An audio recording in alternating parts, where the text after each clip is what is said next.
Então tá, integrais de linha, vamos lá. Vamos direto aos exemplos, né? Então, como é que a gente escreve aí uma integral de linha? Então, a gente escreve integral sobre C de f escalar dr, tá? Onde f aqui é um campo vetorial, né? O campo vetorial vai depender de, possivelmente, de x, y, z, às vezes só de x e y. E ele vai ter três componentes, né? A gente viu isso nas aulas passadas. P na direção x, né? P, x, y, z na direção x, mais Q na direção y, mais R na direção de z, né? Tá representada pelo vetor K. Então, isso aqui é um campo, é o que a gente chama, então, um campo vetorial. É um campo que tem três componentes, cada componente uma função de x, y, z. Tá, isso tranquilo. Daí a gente tem essa operação aqui, que é um produto escalar. Certo? Daí vocês lembram o que é um produto escalar lá de álgebra linear, né? Então, lá em álgebra linear, vocês tinham um vetor U, que tinha componentes U1, U2, U3.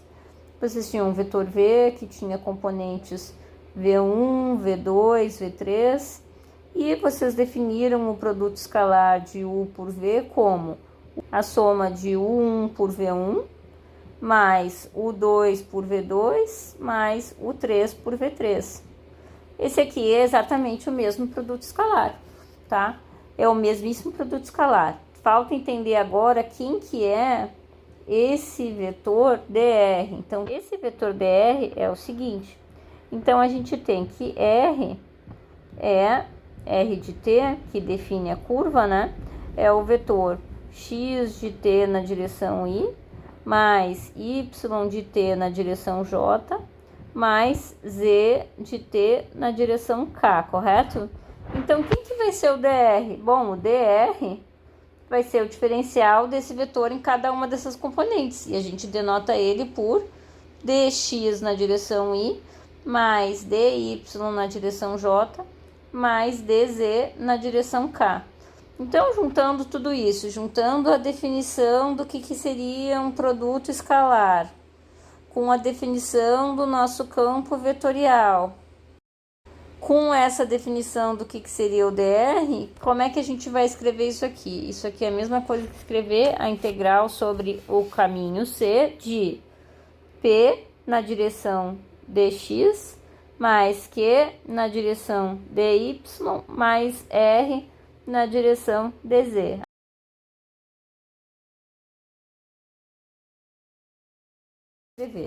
Tá.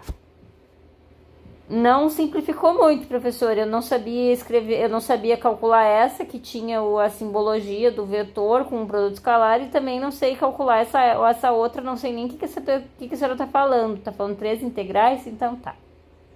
Agora a gente vai fazer um exemplo para entender essas coisas.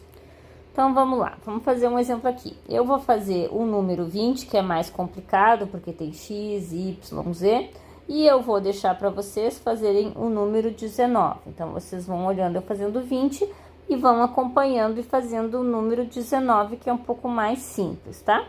Então, aqui a gente tem que calcular a integral de linha de f dr, onde C é a curva dada, então, por essa expressão aqui, e limitada nesse intervalo aqui, tá? Então, vamos lá. Então, como é que vai ficar, então, a integral de f dr nesse caso sobre C? Então, a integral de f dr nesse caso, ela vai ficar a integral de P, que é esse carinha aqui, esse é o da questão 19. P, que é esse carinha aqui, esse é o meu P, então vai ficar a integral sobre C de x mais y ao quadrado por dx mais q, que vai ser esse carinha aqui, xz na direção y, mais r, que é esse carinha aqui, que vai ser y mais z na direção dz. Tá, a professora chegou naquela parte que eu não sei o que a senhora tá falando. Também não sei calcular isso, tá? Calma. A gente vai transformar tudo isso aqui para uma integral como as de cálculo 1. Vai transformar tudo isso numa integral do tipo f de t dt no intervalo AB. Como assim? Bom, o intervalo, vocês já devem estar desconfiados que vai ser esse intervalo aqui, de 0 a 2, que é a definição da curva. E como que eu vou chegar nessa forma aqui? Bem, quando a gente escreve r de t dessa forma, né, a gente tem que... E que isso quer dizer que r de t é x de t na direção i, mais y de t na direção j, mais e de t na direção k. Em outras palavras, eu tenho que o meu x, ele é, na verdade, meu x de t, que é, no caso, t ao quadrado. O meu y é, na verdade, uma y de t, que é, na verdade, t ao cubo. O meu z é, na verdade, uma z de t, que é, na verdade, menos 2t. Certo? Ah, já estão enxergando? Então, nessa expressão aqui, aonde eu tenho x, eu vou escrever t quadrado. Aonde eu tenho y, eu vou escrever t ao cubo. E aonde aparece o z, eu vou escrever menos 2t. Tá? Depois que eu fizer essas trocas todas, aqui dentro, isso aqui tudo vai ficar uma função de t. Mas ainda não vai ser essa função de t. Por quê?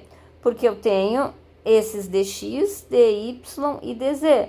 E se meu x depende de t dessa forma, eu vou ter aqui o meu dx, o meu dy e o meu dz também vão ser alguma coisa dt, e essas coisinhas que vão estar multiplicando dt vão contribuir para esse integrando aqui.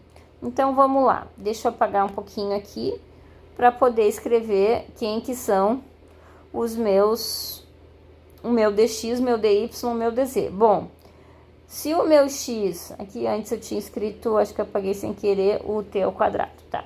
Se o meu x é t quadrado, então o meu dx vai ser derivada de t quadrado com respeito a t, 2t dt.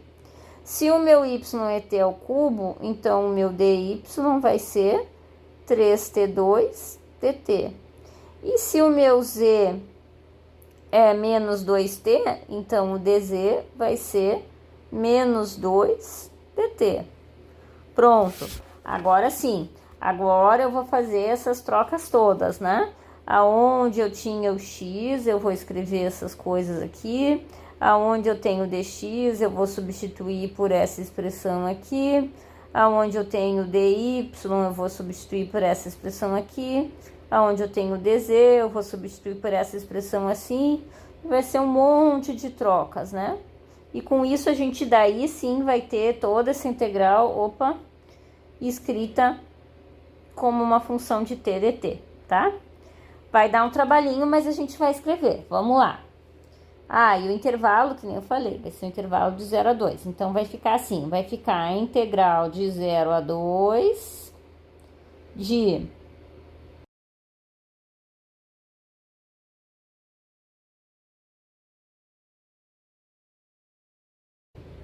Pronto.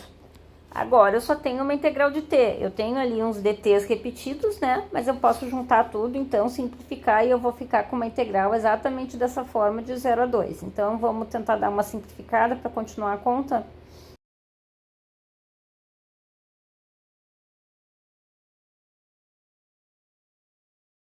Pronto. É essa integral que eu tenho que resolver. Integrais desse tipo, vocês já resolveram muitas e muitas vezes em calcular. Então, agora virou só um exercíciozinho de calcular e a resposta é